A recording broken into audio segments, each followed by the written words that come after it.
Welcome back, folks, to Shivers. You're on the Heavy Base channel. Last time we went out to the professor's bedroom in a break, but then we went to his workshop and discovered the top of another container. We don't know what that is for, so we decided to put it in the office again. So we have two puzzles solved. There's the axe from the wood shop, by the way, conveniently placed in a pillar. But if we go into here, take a look at these. Looking at the displays is actually worth some points. You want to make as much points as you can. You might want to make sure. So these bird masks are from Northwest tribal areas, something like Seahawks. So we'll just call them Seattle heads for now. But if we open up all of that one and this one, we found the base of something. Yes, we have found the base of a container or a vessel. We found the base of the vessel. Right now, you want to use the puzzle we found here as a good place to store vessels and bases. So heads and bases is what we're looking for your journey around the museum. Here you'll find a program of the strange and unusual. Keep an eye on the color of the skulls. They're crucial for a puzzle solved much later in the thing, as I mentioned before, blah blah blah and all that stuff. Also, this goes into your memory thingy, just in case you forget. There's just a fantastic thing, the memory thing, but at the moment, we haven't got much to do for this nice museum, which I mentioned before is a lovely watermark. As mentioned before, we could technically, leave the museum if we could. It's a bit interesting, but if we do that, go through there, go for that. We try and leave the museum. We can't. It was locked. Obviously, someone locked the museum. I'm going to assume that was Professor Windlenut before that was probably the last thing he did. Welcome to the library. This is a very important place much later on. This is a good place for research, but also a great place for storing SCUMM vessel parts. Here is the lore of the SCUMM itself because of that symbol. Essentially, there are 13 spirits created by a moon goddess. It's a bit far-fetched, but that's exactly what the origin of that one. But more importantly, we have pictographs. These pictographs are the very SCUMM that we go up against. Keep an eye on these lot for this one.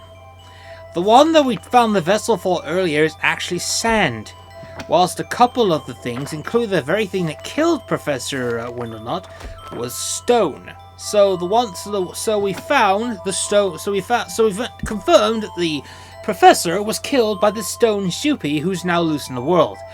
Well, thanks to the professor, the caves of all natural sorts have basically been consumed by mysterious amounts of death. Mythology of stars. That's going to resolve to a puzzle much later on. But there's quite a few books that we need to find, which are crucial for that 100%. In Search of the Unexplained, which is the memoirs of Sir Hubert. Essentially, he is from a line of English earls, but he was also more strange to the mysterious and the strange. Think of it as a Ripley's Believe It or Not, except the professor was more made fun of, which is a real shame because that's pretty much.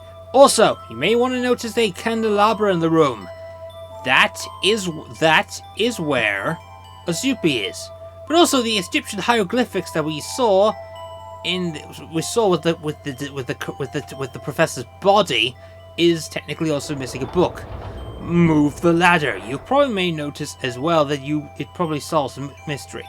But if we pull that book there, we discover another hiding place for a vessel. Or rather, a piece of a vessel.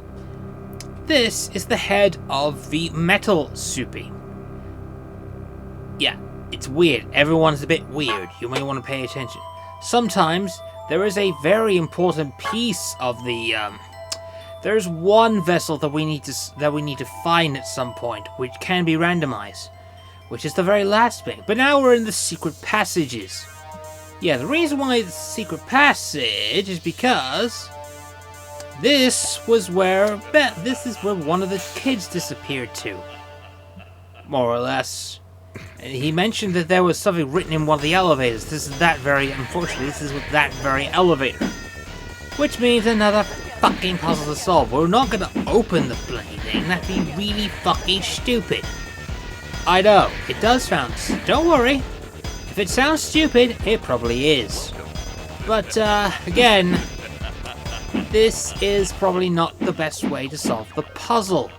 Because sometimes some puzzles get hard, and you're gonna have to solve everything if it breaks. If it breaks, you're kind of fucked. No, really, and I'm not saying this because I don't want to be like a bother to anyone, but yeah, it is really kind of, well, shit. Luckily, we have luckily, I think I might be able to solve this problem. I think I got lucky. Yes, I did. Right, as we go inside the lift...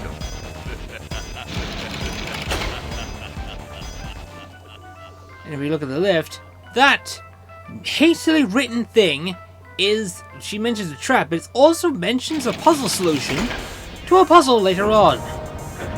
Like mentioned before, this is Beth's stuff. She ran away she disappeared in this secret passageway.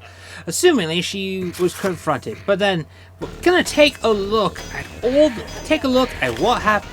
Here is what we like to see is this was before basic phones existed. Yeah, they used paper, they used crumpled up papers and stuff. We also get to see her progress to Beth's school card, which essentially means that she's brilliant. She's a brainy sort of person, but also kind of, you know, clueless and all that stuff. But yeah, she had a crush on Merrick, the other missing kid. Probably the reason why she followed him into the... So essentially, as the professor sort of surmised, it perfectly is, he was followed by Merrick, but then who was then followed by someone else. Those are the two that went missing. Those are the two other people that we have to find in the museum. And if the professor's dead, there's a very good chance they're dead too. More or less. And she's trying to find jobs and all that stuff. We don't want to go any further because there's going to be a dead end. And you don't want to go into a dead end this soon in the game. It's kind of true. You do not want to have a dead end at this point. Especially when we're trying to preserve so much life at the same time. So, we have a lot of clues. I believe next time, though, on Shivers, I think we're going to take a look at the first bit of the exhibition that we're going to do that is beyond this door here. And indeed, hopefully, we might be able to contain our first Shoopy soon. Because I really want to make that office, Professor's office, a safe zone. I really do. Otherwise, you know, we could get fucked. Literally.